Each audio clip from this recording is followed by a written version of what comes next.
From the Evening Standard in London, I'm Hamish MacBain, and welcome to Who Wants to be a London Mayor? We'll see, won't we? I want to expose the fact that he'll do a consultation and then take absolutely no notice of it whatsoever. Yes, I'm really proud that I was the mayor who froze TfL fares between 2016 and 2021. What Londoners want to see is a mayor doing his job he's required to do by statute. I'm descending into the deepest heart of London Underground.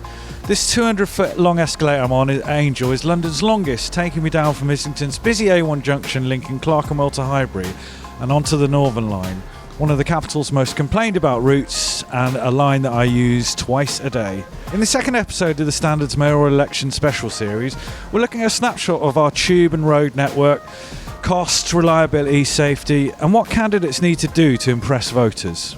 First, I sought some expert info on the current picture for transport policy with Michael Solomon-Williams, who's campaigns manager at the borough-based Campaign for Better Transport. How do you rate Sadiq Khan's effectiveness in keeping London moving compared to his predecessors? I think looking at the picture on London transport over the period that Sadiq Khan's been in office, it's a positive one overall. I think since the London Mayoralty was established, it's been generally positive. They've always been keen, from Ken Livingstone to Boris Johnson to Sadiq Khan, they've always been keen to invest in and support the transport network. We've not seen any detrimental change. If anything, it's been broadly positive. What transport-related issue would you advise them to campaign on? Long-term funding. At the moment, especially since the pandemic, TfL has had very short-term funding settlements, and that's really no good. If you want to see better public transport in London, if you want to see lovely new Bakerloo line trains, super fast Piccadilly line trains, more buses, anything that's good for transport, you need long-term funding guarantees from central government. What would you say the best and worst routes in terms of complaints that you get from commuters? The Bakerloo line ranks as the least popular, which personally I think is a bit of a shame because it's a lovely line. I'm slightly fond of the old rolling stock, but it's not the most popular as it happens. Whereas in fact the oldest line, that's the Metropolitan line, is the most popular. In terms of complaints and passenger satisfaction, we find issues around on the Northern Line, central stretch of the Northern Line that's often very congested. Has been a bit of an issue with changing bus routes. So a few bus routes were changed recently and people lost their bus routes. Particularly one, in fact, which went through the Kingsway Tunnel. That's an amazing tunnel if you know that sort of curious underpass around Kingsway coming down south from Holborn towards Aldwych. That's the only relic, in fact, of where there used to be a tram. I mean, London used to be covered in trams and it went through there. There was a bus which went on that route until last year and that's been cut. And routes like that people find very challenging when they lose those routes. So there it is, those customer satisfaction issues on the Northern Line. So what do you think? What's your view on the reliability, safety and value for money of travelling around London on public transport? That's a difficult question because I've got a freedom pass. I'll chain myself to the railings if they try and take it off us. It's actually very fine. It's cheaper to travel around London. But when there are strikes, that's when problems come up and it's so hard to travel. Do you think there are too many strikes? So many strikes. I don't actually go to work if there's a train strike because I live in Cambridge and work here in London. So when there's a train strike, it's just a big challenge for me. Do you think Sadiq Khan's done a good job with the tube and the buses? I'm not happy with what is happening at the moment with the transport. Very, very expensive. And at the same time, they've changed the routes and it's very, very difficult. So it's very, very difficult. If I want to go to the city, I have to take about 3 buses before I can get there, and it's very, very difficult for us. We moved here from Hong Kong about a month ago. I think it's actually better than what we experienced there. The staff are a lot more courteous, I have to say. What single transport policy would you advise the next mayor to enact? Timings. I live on an overground line and it needs to be every 15 minutes, not every half an hour, and it's getting more and more and more packed. And it would be simple to do it for every 15 minutes. We've been trying for years. But for the tube and everything else, cast iron manifestos are still, unbelievably with polling day looming, a bit thin on the ground. What we do know so far is that Sadiq Khan's been squirreling away money for pre-election fare freezes. Conservative Susan Hall said she'll scrap the ULEZ expansion. The Green Zoe Garbett wants free travel for 18 to 25-year-olds. And the Lib Dems' Rob Blackie will campaign on improved public transport accessibility. Let's go to the ads. Stay there for part 2 when we'll hit the road in a black cab. Why not hit follow in the meantime and give us a rating?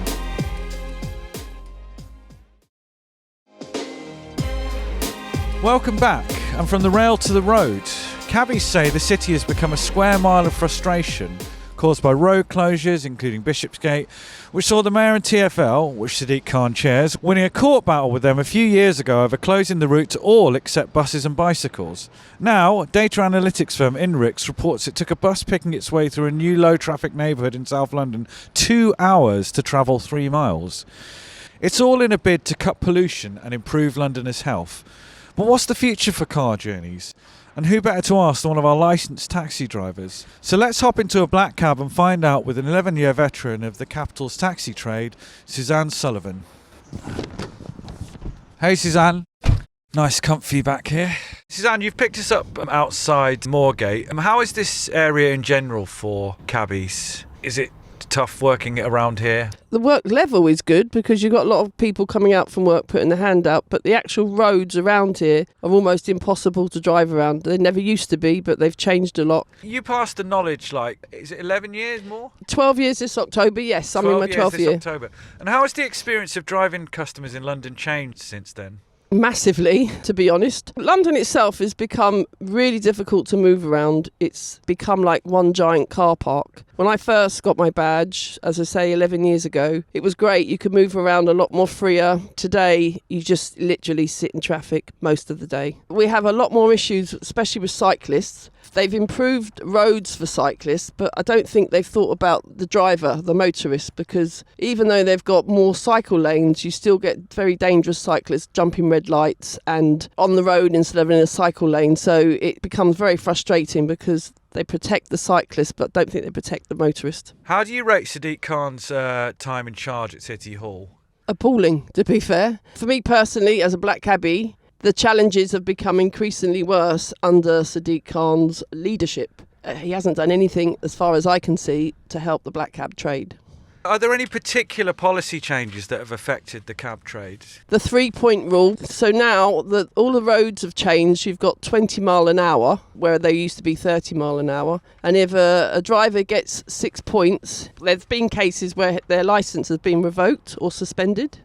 So that makes the job a lot tougher. You've got a lot more things you've got to watch out for. And as we have customers in the back often engaging and asking questions, it's important that we keep an eye on the road as well as a customer. But Sadiq Khan's made it a lot harder for us.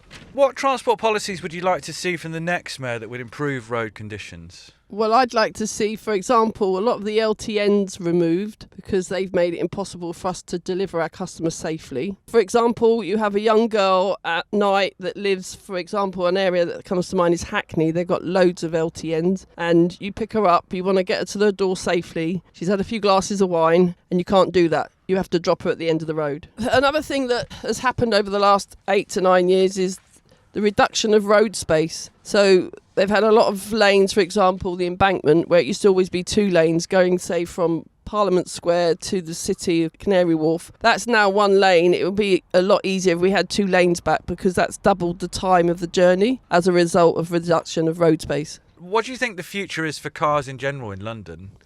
ULEZ doesn't really affect the taxi trade because, well, we don't have to pay ULEZ, but there are plenty of people that probably will be affected. Say, for example, my uncle's got cancer at the moment and he has to travel into London on a regular basis for treatment. And sometimes he's not well enough to get the tube or the train or the bus.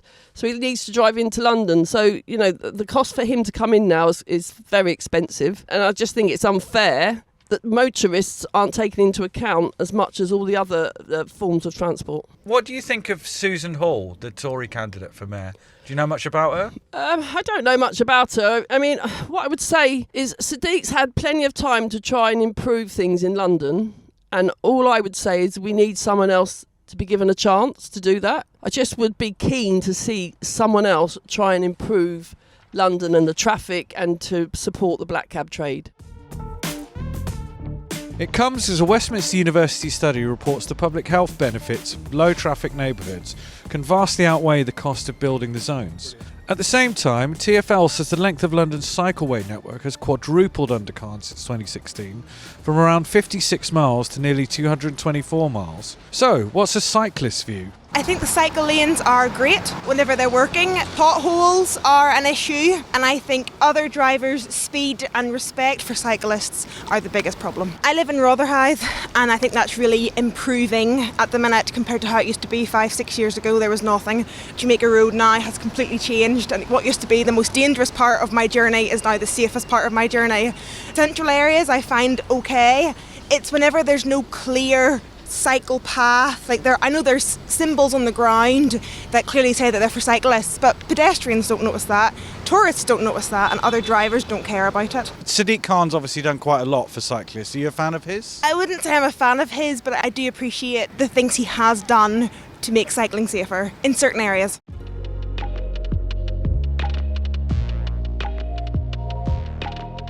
And that's all from me for now. The producer for this episode was Mark Blunden. There's much more news and features in the Evening Standard newspaper and online at standard.co.uk. We're back tomorrow at 4 p.m.